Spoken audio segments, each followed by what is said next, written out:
If you really want to know what kind of a representative I would be, then I'd like to tell you about a story that happened to me 25, 26 years ago when I was a student at the University of Texas in one of the student cooperatives.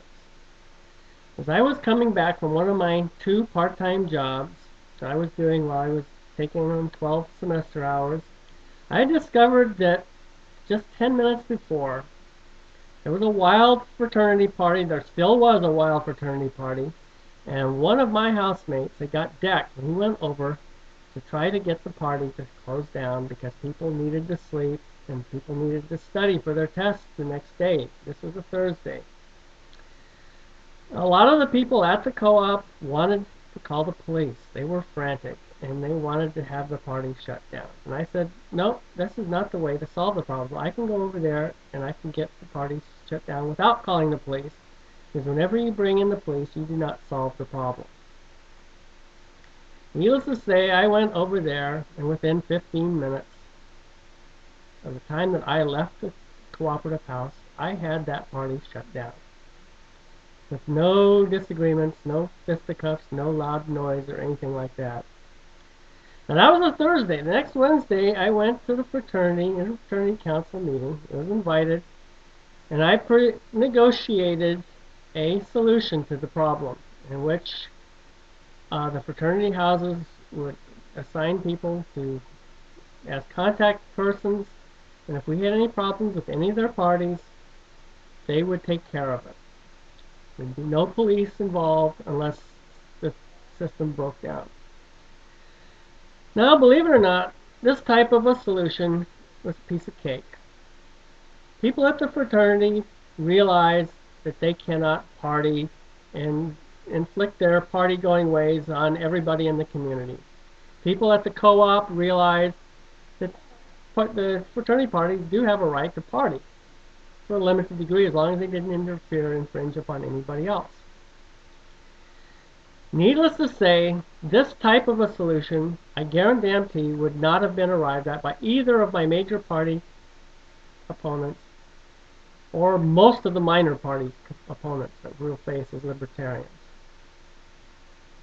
They would have picked one side or the other, and they would have insisted on either punishing the fraternity houses for disturbing the peace, or for punishing the cooperative house members for harassing the fraternity. They would have picked one of the sides because that's the way government works. Especially with a major party. You take one side or the other, cast the other side as the villains, and you bring in government, like the police, and you enforce a solution upon the other person. And of course, that does not solve any problems. Because once you bring government in to enforce a solution, you have to bring back government again and again and again. And finally, the other side gets tired of it, and they get support from other factions, and they undo it. And basically, what happens is, whenever the politicians take a side in a conflict like this, any disagreements, they are basically exploiting the problem. And as long as both parties are angry at each other and are not civil and at each other's throats, they get reelected by gathering a coalition.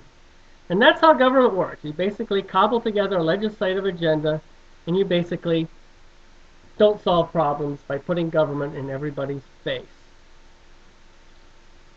Now, if you're one of those people who's mad at hell and you believe there's a lot of bad people in the world that need to be punished, and you feel that your representative should take your side and advocate for you to punish these bad people, those bad people in that government needs to take care of, I would strongly suggest don't vote for me.